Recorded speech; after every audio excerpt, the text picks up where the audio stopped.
Let's see, is it on? Now it is? Yeah, perfect. Thank you very much for the kind invitation and actually fairly reasonable late February weather in Chicago. It's a pleasure. I'm really pleased it's such a broad audience because I'm going to do a little bit of a broad survey of how strategic energy analysis is evolving at NREL in particular. And what we're trying to do by mindfully combining our efforts in, I'll call it science, economics, understanding technology, and computing. And it's this interface which is about a year, a little bit over a year old, when we combined our computing and our analytic groups together. And you'll see that that's kind of in the front of our mind and where we're going with our toolkits, our thinking about data, our thinking about capabilities, and our thinking about partnerships. Let me start with NREL. We are one of about 17 national laboratories of the US. Most of you know Argonne down the street, one of our sister labs. There are many others. NREL started in the 70s under the Carter administration as the Solar Energy Research Institute. It was elevated to a national lab under Bush I in 1991. And you can see a couple of representative statistics, 1,800, about 2,000 right now. We will grow about 10 to 20% this year. So for all of you enthusiastic students who are graduating principally at the master's or PhD levels, we are eagerly looking for top talent across all disciplines. And I'll show you a little bit of what the lab does. The lab's mission is also unique in the United States and almost it has been for a long time in the world, although there are many countries now trying to replicate the concept behind it. And it is to invent technology and to accelerate the adoption or the adaptation of that technology into the marketplace. And so you can see in that middle section where we now have 750 or 800 partnerships, it's really a core part of our laboratory, which is to be knowledgeable of what's going on in the markets per se, but also to work with companies to accelerate the adoption of innovations which we create. And I presume that that resonates pretty well with all of you. We have a relatively large budget, but small on a national lab scale.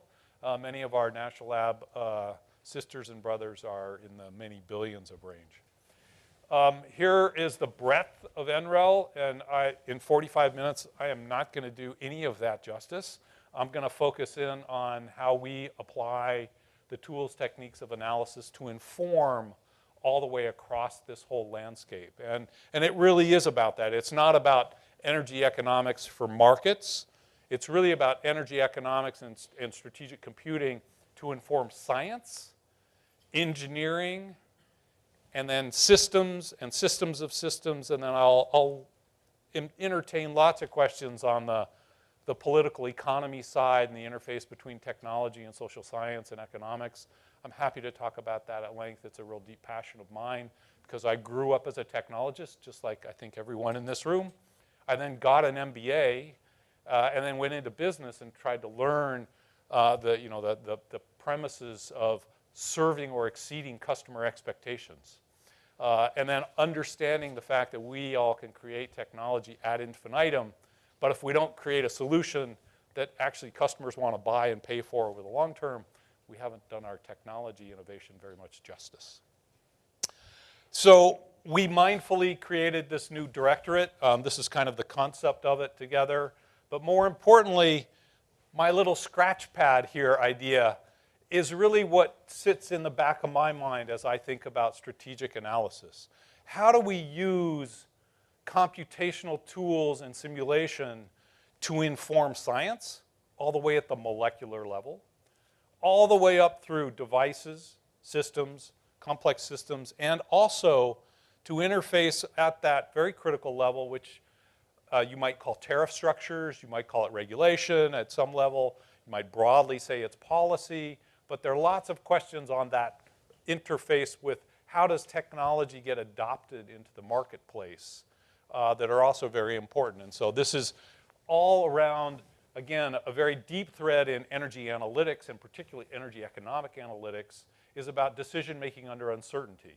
That's a whole subdiscipline itself. How do we incorporate and think about error propagation, or frankly, the unknowns? There are lots of things, and I, again, happy to tell you stories about the depth or the breadth of the fidelity of modeling from the physical side but into the economic side, and how does that inform, for example, the insights that have come from the IPCC, which is a fascinating process if anybody has never engaged in. Anybody participated, reviewed, read? How about read? There's some reading to be done yet. It's a fascinating new paper out in Nature this week. I will encourage you to look at it. Nature Energy, look at the impact of climate on cloud formation and the potential impacts of catastrophic change on temperature that's not actually included in the climate models at scale that was in AR5. So I'm going to give you some examples. Again, a little bit of a survey across this whole landscape of how we're thinking of energy analytics at scale, all the way from molecules all the way to systems integration. And I was told to do it in 45 minutes, so I'm going to go quickly. So you can come back in the Q&A section if you like. There will be very few equations in this, if any. And I'm just going to give you kind of a tidbit of examples of how we think about it and how we're going through it. So on the molecular side, we have a whole toolkit looking at relatively mature code where we can do computational chemistry and computational design of molecules.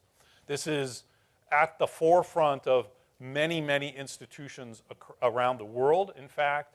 And what it does is it actually accelerates the insights and the learning of what you need to then do in the laboratory. And so we specifically go through and look at things. Here are a couple of examples of single-wall nanotubes and other places where we're looking across nanocrystal arrays, et cetera, in order to really accelerate that innovation landscape, because we can actually do simulation experiments on a relatively well-sized supercomputer. So it's about 10 petaflops at our facility, not quite the size of what Argonne has out there, and certainly what you can access in the cloud these days. But those are much faster than doing the experimental design pieces. So that's one. Couple here, I talked to a couple people who do CFD work, computational fluid dynamics. So here are a couple of examples. On the left is actually using CFD in a program called Co-Optima, where we're actually co-optimizing fuel blends and engine design and performance and controls in order to optimize the efficiency of that blend, if I use that term itself. That's in partnership with many other national labs and universities. And then on the other side is about wind farms. I'm going to show you much more detail in terms of examples that we're doing in wind because they're great for animations. There's everything here from agent-based to machine learning to using advanced techniques for doing downscaling, working off of climate models into wind patterns, et cetera. And I'll show you a couple examples along that front. It's a deep expertise that we think about and work on very much. On the resource data, so you showed me a map of the global solar resource in the Weiser building. We work at incredible detail in terms of understanding particularly wind and solar data, but all resource data as best as we can. Wind and solar, of course, are unique because they're spatial and they're temporal with interesting characteristics. And we have developed an incredible toolkit here starting from the fundamental data, either historical or projected.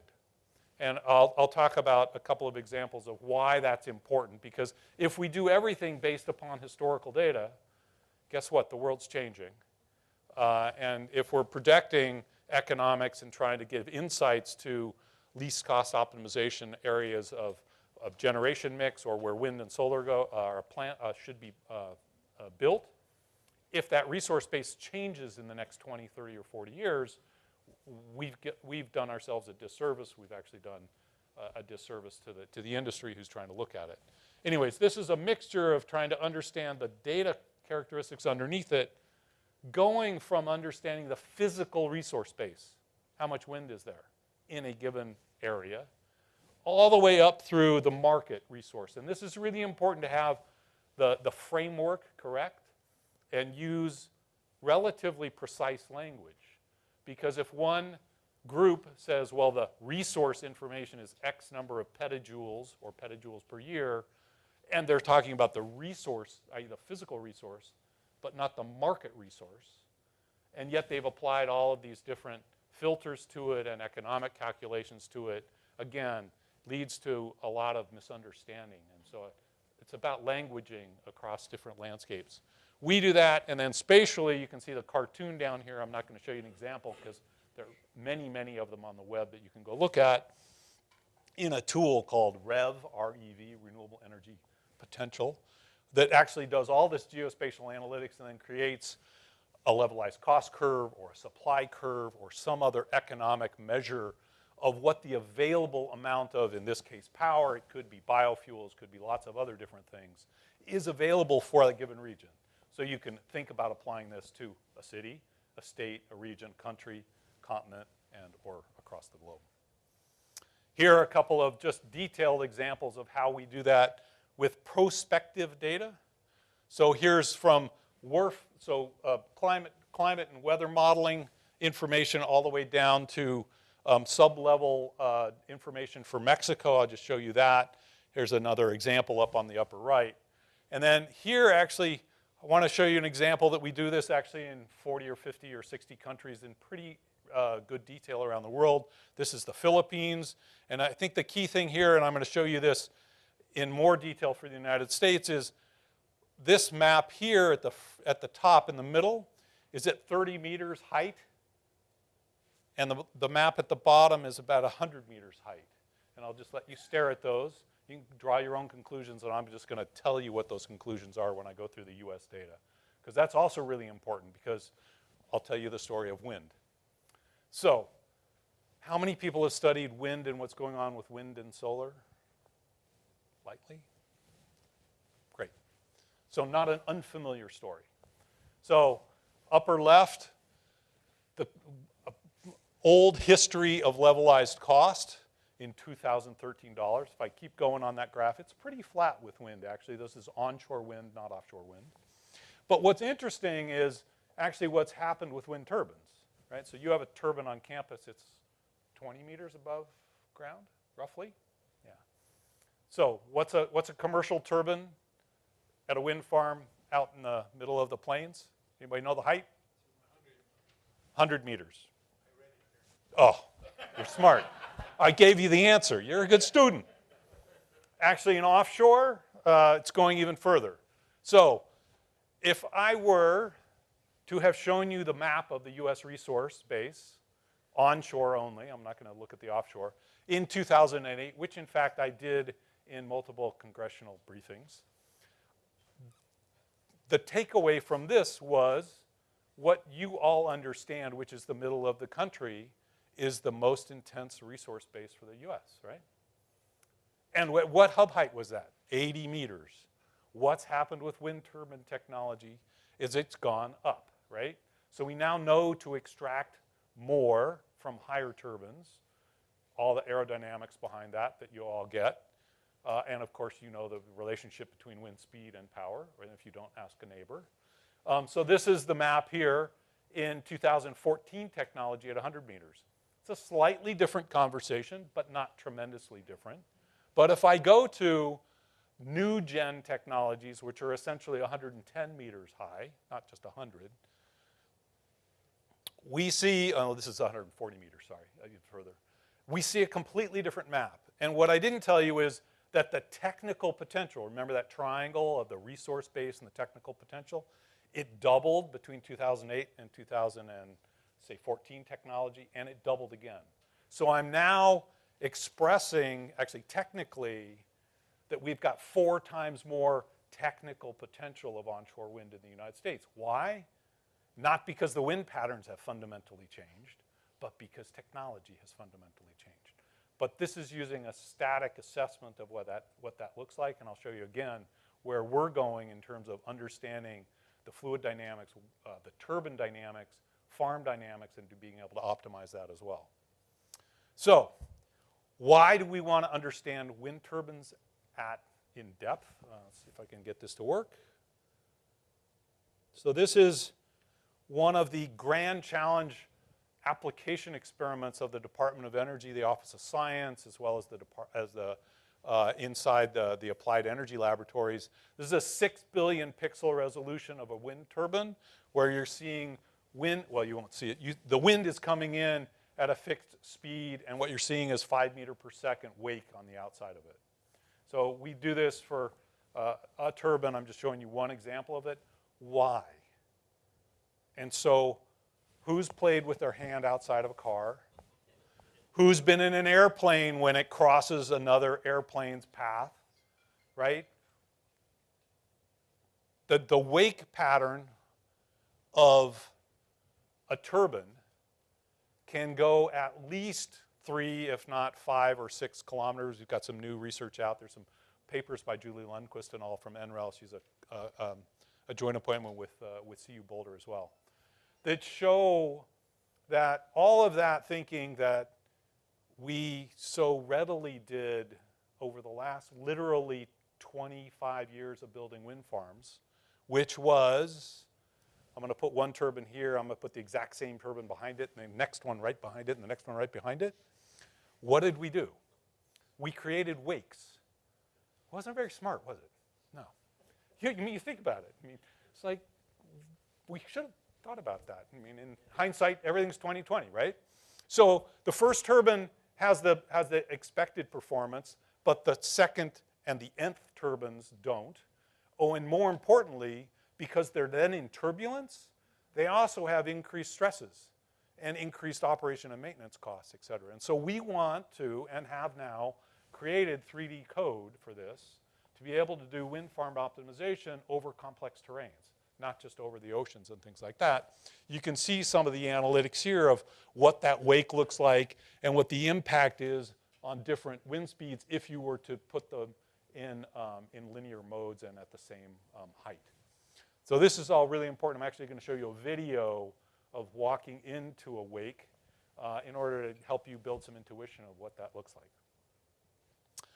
We also want to understand what happens in the changing environment, shall we say, right? So there is a whole suite of global circulation models. They're used for all of our weather patterns, et cetera, but they're also used for long-term inquiry into ensembles of the changing climate around the world. And so what we ask the question again, if you're building something for 20 or 30 years out, what will that resource look like 20 or 30 years out? And do we need to think about that today in the designs that we're developing right now? So this is an inquiry into this. We did a recent set of papers over looking at across 6 climate models for Texas only. And you can see the diagram of how this all happens. We'll go across a series of climate models down into WRF modeling, which gives you wind and also solar out of it. From there, we actually look at hourly variability, and then we look at planning metrics, and we actually look at operational constraints. So terabytes and terabytes of data set, many thousands or tens of thousands of node hours of computing time, all to give you some insights in terms of what's the potential impact on a wind farm or frankly on the power system in the state. You can see the models that we used, reference case and then projected out literally only to 2050. We didn't look at 2100, and we looked under 2 different scenarios out of the CMIP-5, so the climate ensemble scenarios that are developed by global groups. Here's one slice of probably 15 or 20 different, in fact, I thought I put a different graph in here for you. Yeah, let me go back to this one. This is important on the planning side, which is, this is the average intensity of solar across the state. And then this is actually the percent change in the capacity factor. The capacity factor is how many hours out of the given year does the solar plant produce at maximum capacity. Okay, and so you can see here that the variation across the different models is actually pretty large for those of us who like precision, 7 to 15%. But if you're also thinking 35 years out, how well do you know what the climate will look like at that point in time, or the cloud cover, et cetera? It's actually not too terrible. What's more interesting is that the correlation among the models is actually pretty high. So this is which models are, which are the directions going in a positive direction or negative direction. So there actually is a remarkable amount of I'll call it agreement among those models in terms of the direction of the impact. But the impact itself actually is not, quote, that material. So I use that from the business school perspective, material being, would it economically affect it? Would it physically affect the system? And so here you can see examples. So here you're seeing the maximum hourly ramp rate in gigawatt hours over demand derates, i.e. how much power is expected to not come from the system, how much wind is produced and how much solar. And here you can see the scatter lines on the thinner lines are from each of the individual models, and the thick line is the average. And here you're seeing some variation, but it's 2 to 4% literally across that operating zone. Typically, that's pretty tolerable for those power engineers that are in the room. You have lots and lots of different swings that could be 10, 20, 30 to 40% of demand or generation across a landscape. We then incorporate not the prospective, but the historical in a deep suite of economic tools, energy economic tools. I'll just show you a couple examples here. There's one that, I don't know, anybody teach on energy economics of systems? Do you use this tool at all? We're familiar with it? So there's a tool called SAM, System Advisor Model. It's up on the web, free download, ad infinitum detail of what you would like in terms of hybrid system complexity and economics. And you can also look at different, what's the right way to say it, ownership structures or financing structures of the systems in there. This tool was actually the tool that was required assessment for all of the Treasury 1603 grants. So there was about $200 billion worth of investment that came over the last decade or so. So this was the technical assessment tool that the Treasury had us use to support the technical assessment of those proposals.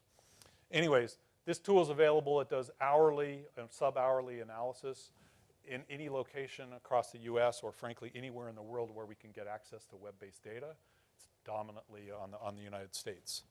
And what we've been doing is evolving that as, of course, the interest in new technology and new technology configurations continues to advance. So PV and batteries here on campus, batteries of, I'll call it a slightly over-enthusiastic interest in many places around the world in terms of being a silver bullet, and we can talk about that in the Q&A section.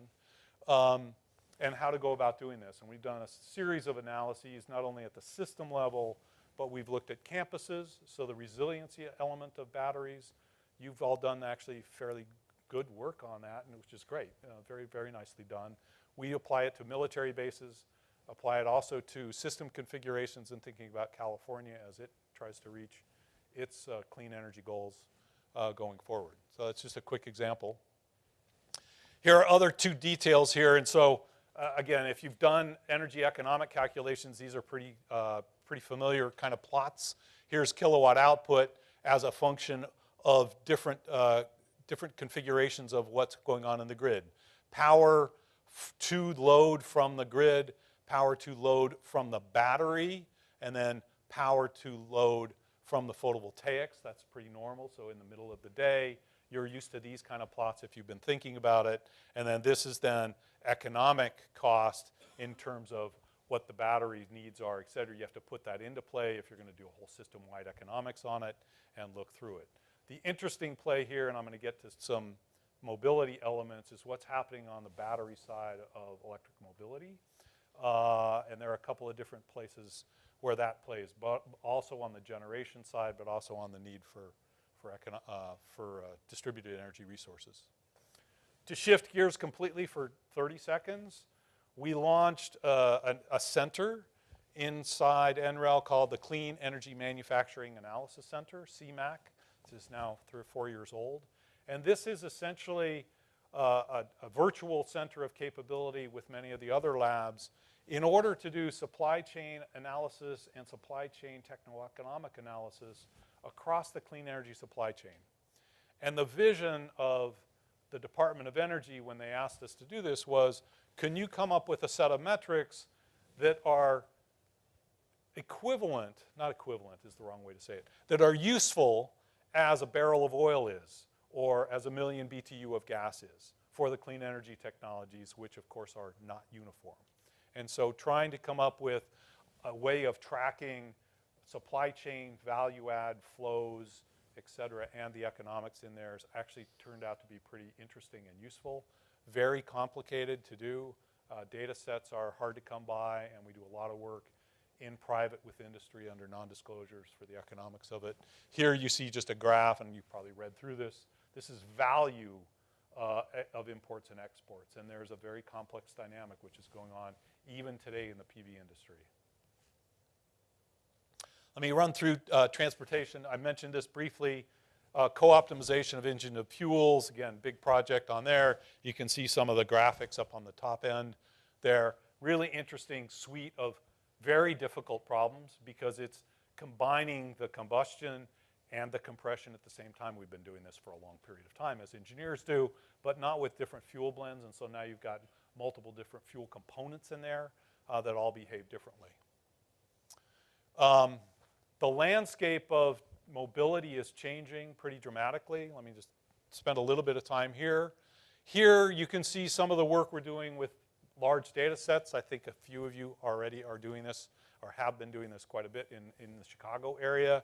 We're doing this across a number of different regions and cities here in the US, but also internationally as well. And so working with the leading planning organizations in the Ministry of Energy of India, for example, who are really interested and have a 100% EV commitment by 2050.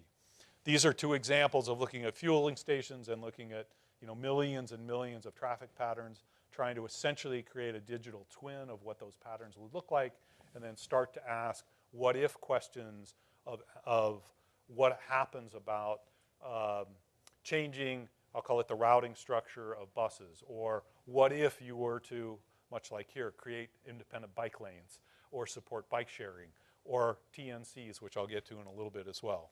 So we also look across, again, this impact of transportation network companies, a lot of work in connected autonomous vehicles that I'm sure many of you are working on and thinking about. And again, lots of different pieces that may or may not impact the uptake of TNCs. Turns out in one project, it's a DOE, a Department of Energy award with Dallas-Fort Worth Airport, that the airport is really deeply concerned with what does their future mobility system look like, because they have sustainability goals. They also have revenue goals as a business. They also see themselves as a hub in the community. And so they're trying to reimagine what the role is of a network or of an airport besides just providing safe, reliable an air hub. And in that, they have invested hundreds of millions of dollars in vehicle infrastructure, bus fleets, parking garages, et cetera.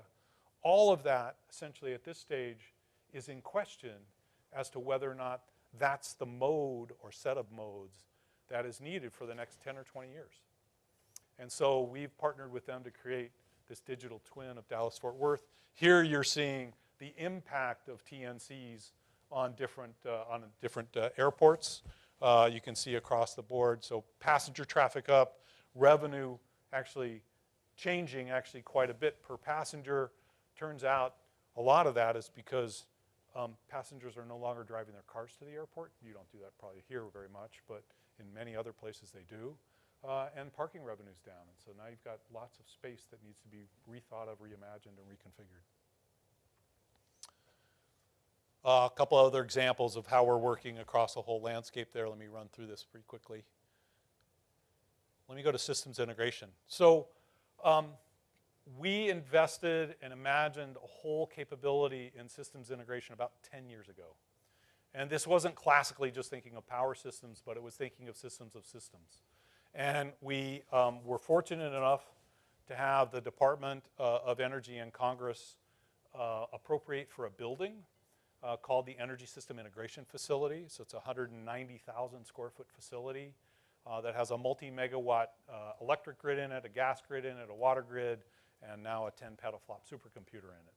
It's meant for hardware in the loop and software in the loop. It has everything from laboratories that do fuel cells, batteries, smart home configurations, smart community configurations, to laboratories about this size, but at the same height all the way through it, where we can actually put a house in, a truck in it, do thermal work or other work in it in very controlled environments and very configurable. That has given us this landscape of thinking about what do analytics need to do and advance in terms of, at the engineering level, fidelity that we, the collective we in this room, really want to work at, and how do we take advantage of sensors, data, computing, and think about integrated system solutions at scale. And so we have a new architecture of how we're creating, I call it, a very rich, engineering-rich, detailed, bottom-up capability, a platform for doing a new scale of essentially a national energy system model. So this isn't NEMS, which the EIA uses, which is the National Energy Modeling System. This is something different. It's bottoms-up, very engineer-driven, technology-rich, a systems model or a system of systems model. You can see the architecture here, where it's also not just energy, it's water. Water turns out to be one of the critical interfaces for the energy infrastructure and energy system, as I think you probably all well know. Let me dive in a little bit on the power system side, just to show you what we're bringing into that. And then, of course, there's a lot of tools on transportation, buildings. There's some folks here who collaborate on the building side as well. Everything from agent-based models to operational models to long-term planning models. And this is the more complex suite of what that looks like. Just at our place, there are another whole suite of models in what's called the Grid Modernization Lab Consortia, GMLC, where we've partnered with 10 or 12 other national laboratories to implement a multi-$100 million, multi-year DOE program on advancing the toolkit for grid integration. So in that, let me show you some examples of what we've done. So this is a little bit of, I'll call it engineering analytics and power analytics at scale. One of the biggest challenges that we were asked to look at now a couple of years ago was, could you explore the implications of different generation portfolios on the Western interconnect or the Eastern interconnect in the whole United States? And that, frankly, is for the Eastern interconnect was, at that point in time, a humongous problem. When we looked at it and wanted to run a production cost model, which is essentially a 5-minute model of the power system for a whole year based upon rigorous data, having every power system, every generator in there, every transmission line in there, it was 530 days to solve that problem. So we went through a whole set of analytics. I'm going to skip a little bit of this because of time. We have a capacity expansion model which gives you the geospatial location of where new generation will be built. We combine that with the operational model. And sorry, I'm going to come back to a graph here. This is what I wanted to show you. See if we get the graphics to move. I'm going to go back to those graphs, so apologize out of order here. We've combined now two scenarios here. One, an analysis that we did on the west and another analysis that we did on the east. That we decomposed that Eastern interconnect from 529 days down to about 26 days. Now runs in 7 or 8 days. So we parallelized that problem, put it up on the supercomputer. And what you're seeing here is actually synchronous visuals at 5-minute intervals of the two, doesn't include ERCOT in it, as you can see, the two major interconnects across the United States. And what you're seeing then in these kaleidoscope graphs is where power is generated, where it travels to, the direction of the arrow. And yes, these skip around actually quite a bit. And this is actually what we wanted to find, which was where are these relatively quick changes in an ideal case. And this we actually have 5-minute forecasted information and then put it into real-time markets. And these insights are the things that we really have to work with the system operators and the generators on, because those are the hard to solve problems if the system were to operate like this. So this is under a series of economic constraints and algorithms for least cost generation, for dispatch that we work on today. Sorry, skipped forward and I'm gonna go backwards a little bit. So we've done a whole series of vision studies commissioned by the Department of Energy, starting probably 15 years ago on a wind vision report, about 7 years ago on a renewable electricity futures report that I was the chair of, that looked at the potential, again, location implications for technology and economics of the US power system moving toward 30 to 90%. At that point in time, the question was renewables. What are the implications for storage? What are the implications for distributed energy resources? What are the implications for transmission build-out? Since then, we've done a whole series of those, and we've got new ones, a whole series of those in terms of electrification, again, using that model. And more importantly, back to that first kind of handwritten diagram that I showed you, the importance of decision-making under uncertainty. So most of the time in energy analytics, and particularly in energy economic analytics, one conceives of a series of scenarios: a high gas scenario, a nuclear future scenario, some kind of constrained scenario, whether transmission's constrained, emissions are constrained, future growth is constrained, et cetera. Why? Because we can resonate with what that description looks like, right? Shell, BP, the International Energy Agency, the Energy Information Agency, all come out with a series of, I'll call it reference cases or business as usual, and then a series of sensitivity scenarios. And those tend to be in the 10 to 20 range, maybe, because that's what has been status quo, shall we say. But we want to do something different. We want to add fidelity to the insights that we can gain by being humble enough to know what we don't know. And we don't know what 2040 or 2050 will look like. We have a good idea of what the technologies that are ready to mature, but we don't know them all. We certainly don't know what pricing looks like in that future scenario.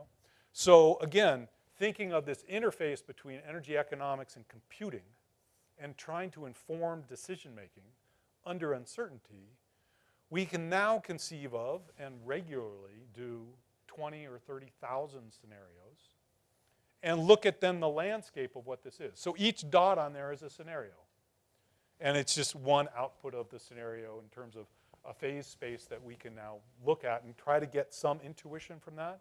Turns out that you can map them to certain pieces that we are more familiar with: extreme reliance on natural gas, low natural gas price, high solar, high wind, et cetera. So those things that we kind of get, we understand they're at the extremes. But if we had only done those scenarios, we would have missed all of this richness in the middle. And it turns out, for who's doing CS, AI, ML? Anybody? Acronyms? Computer science, artificial intelligence, neural networks, machine learning. So it turns out you've got a beautiful 20,000 data set, actually hundreds of thousands of variables and outputs that you can train a really nice neural network on. And so we can now embed output neural network models, which run in sub-seconds across this whole scenario suite for given parameters that we're interested in looking at, and actually embed the code on a web page.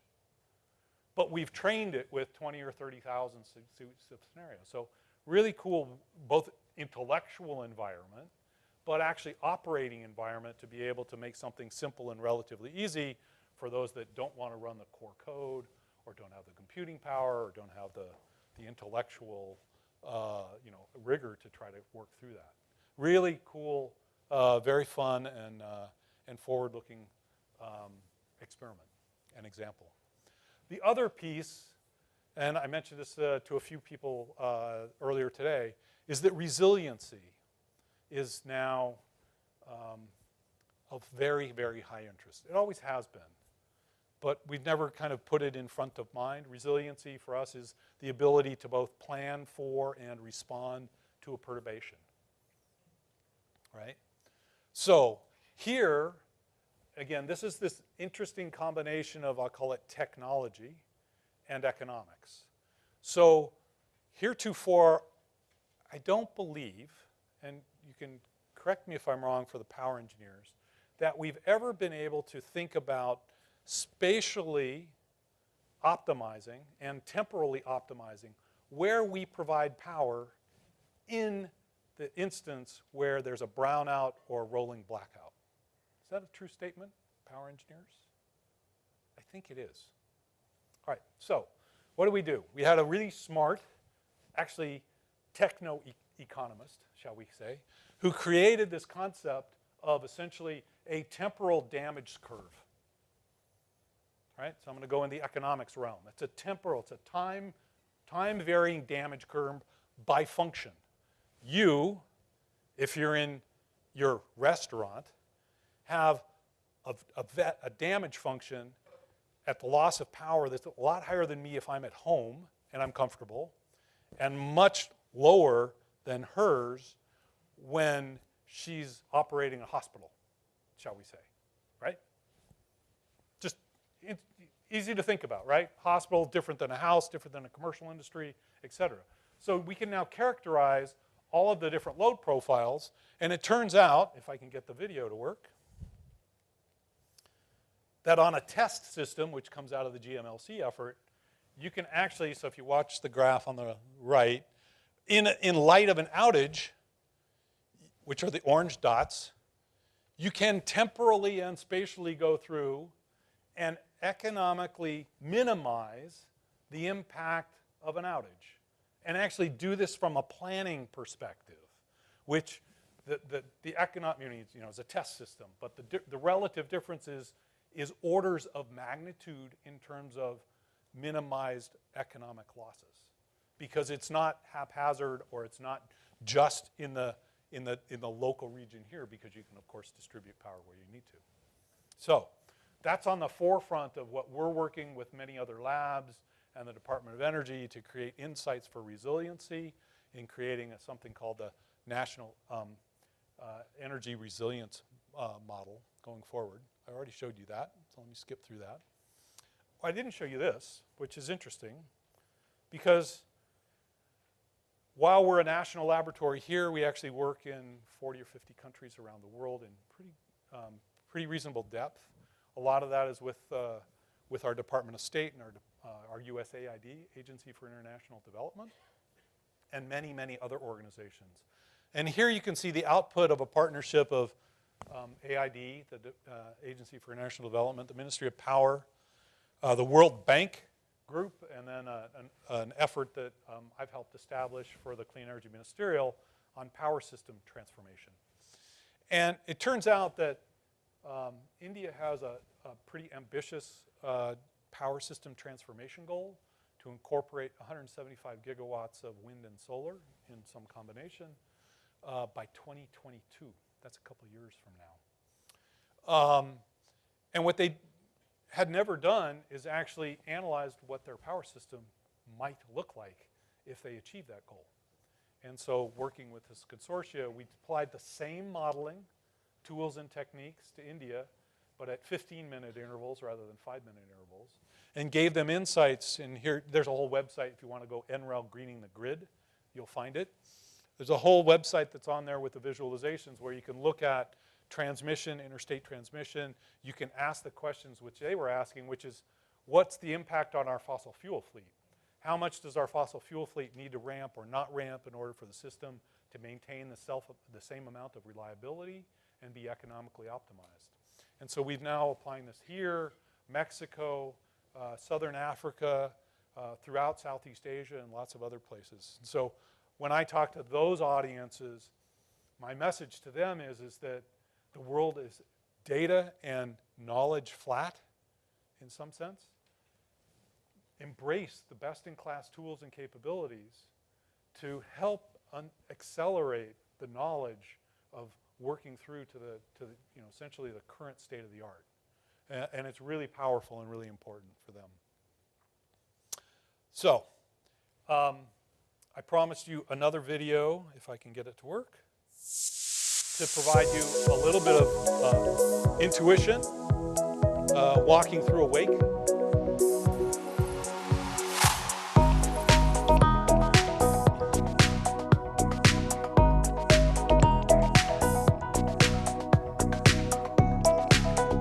Or a molecule.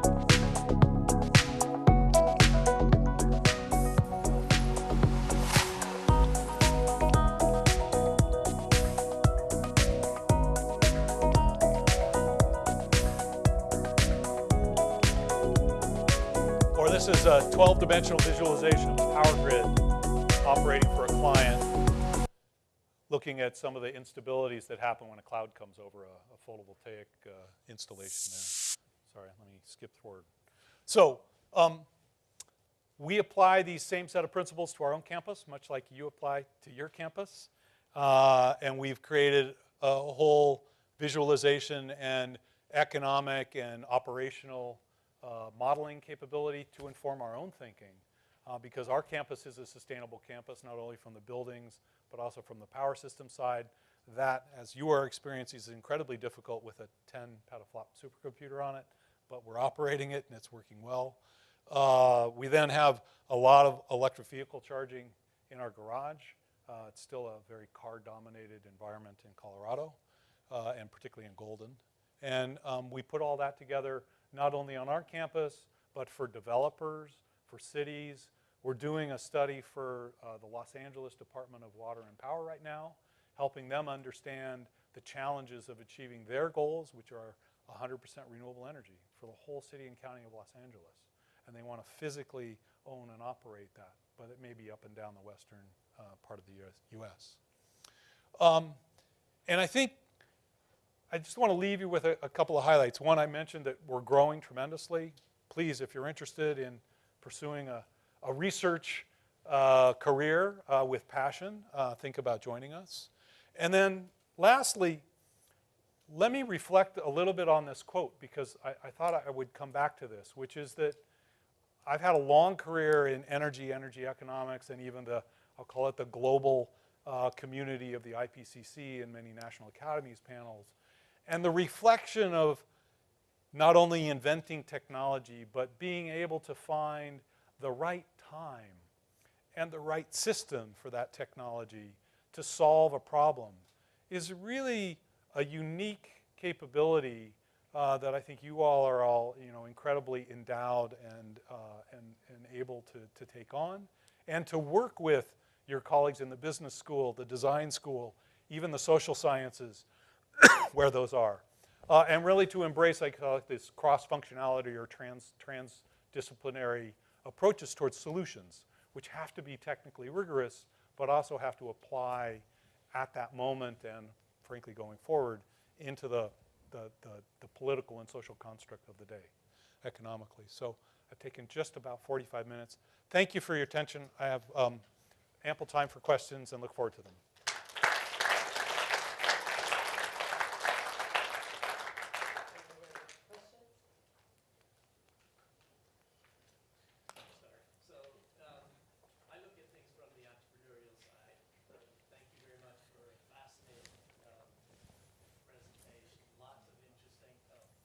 All right, so I'm Nick Rokoff, professor of entrepreneurship here. So I look at it from an entrepreneurial perspective, so primarily startup and that side. So how do you, as an institution, operate in taking the technologies that you invent, you say you invent things as well as just doing research, right, to the market? What is your process? And then specifically, do you work with entrepreneurs or startup companies to facilitate that? Yeah, great question. And I apologize that I left it out. So the lab has, the bulk of our work is in research, science and technology, analytics, computing. But we have very explicitly what's called an Innovation and Entrepreneurship Center. It has been part of our corpus for decades. And we explicitly do 3 or 4 different things in there. One is we have an energy executives program where we bring people in who want to get familiar and trained. That's a Department of Energy sponsored piece. Maybe they're coming from a different field. They want to take a deep dive into energy. That's one. The second is, of course, we do the traditional IP licensing royalty efforts. That's pretty traditional.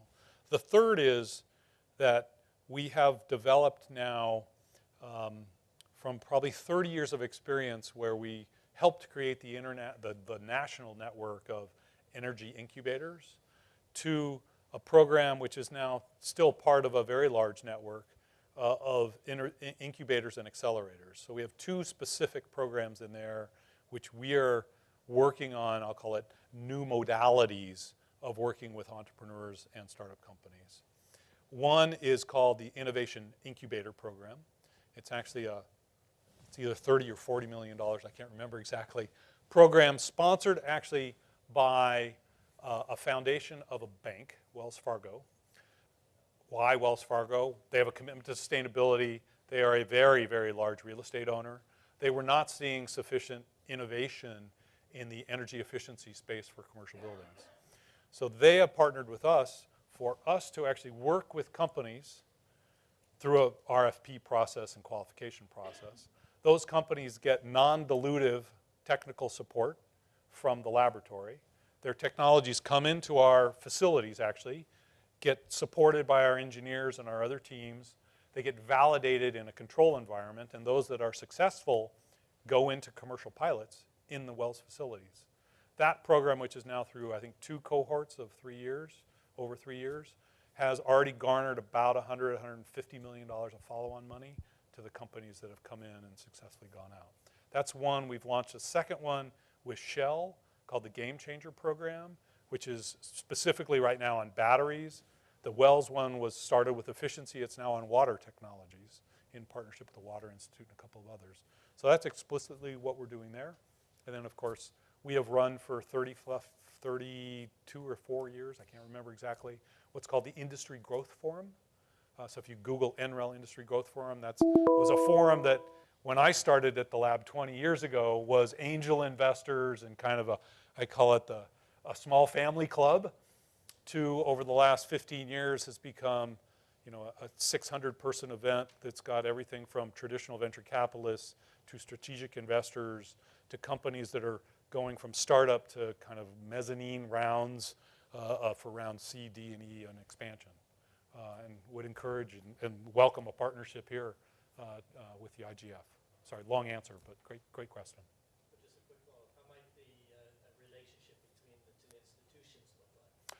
So we partner with many, many institutions as channel partners, i.e. if you're working with your own suite of companies here in the region, you become a channel partner for them to work to come into either the IN2 program or other programs, or compete effectively into the IGF program, because it's a pretty stiff competition to get in part. Yeah. Doug, I want to thank you for coming to Illinois Tech and sharing with us today. You probably have a fairly unique perspective, having been technical, economic, political, policy realm, you know, for most of your career. What do you think the biggest challenges are for transitioning our energy economy? Are they political? Are they economic? Are they technical? You know, in your view, where do you see the big barriers over the next 20 years? Good question. If I were to have given some slides that I gave in a talk last week, and let me just repeat them verbally for you, that if you look at the projected change in the U.S. power system, let me just focus on power for a second. In 2019, according to the EIA, all new generation will be gas, wind, and solar, and all retirements will be a combination of coal, gas, and nuclear. And that's in the current policy environment. And so My read of that is that its economics are already compelling for most utilities, for most states, for most subnational elements, and that those are going to continue pretty strongly. That's on the power side. On the mobility side, it's earlier in its transformation here and elsewhere. A lot of enthusiasm for electric vehicles. I didn't show you. I mean, there are probably 30 models coming out that are either hybrids or pure electrics coming, and that's not driven predominantly by the U.S. market. That's driven by the auto manufacturers trying to serve multiple world markets. So that transformation is moving, but it's from a very small base relative, and I'll be at CERA Week talking with the oil and gas companies in a few weeks. And their view is that there's decades of very, very, very strong oil demand coming forward, and that's absolutely, I think, a true statement. But does that transformation come? So I'm not sure that I actually see barriers per se. I think that there's a collective movement happening, and then the question is will that happen at a speed and at a scale that's sufficient for whatever you might care about, whether or not it's your local environment, climate, jobs, et cetera. There are many, many different goals in this energy transformation, and achieving all of them at the same time will be probably problematic, but individually, I think we're going to see success coming forward. Yes. Questions from the students? No?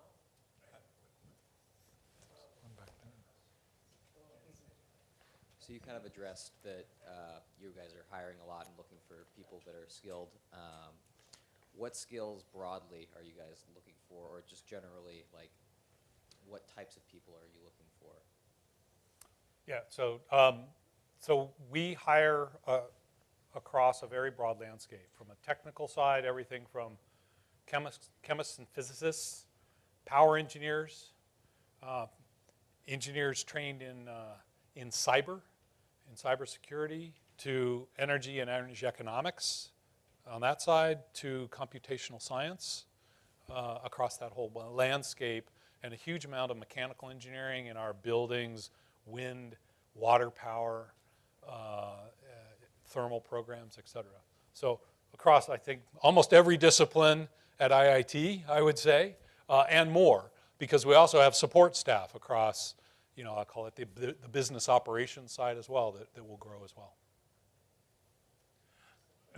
I have a very quick question. Come back to you. In the last video, you showed us immersive learning. Yeah. Do you have an immersive reality lab? We do. And what platform are you using? And do I have an invitation to come see it? Because we're trying to do the same here. Yes, we do. Those are videos from that laboratory. We also we can deliver that same experience in virtual reality as well. So it's a little bit platform agnostic, but not quite.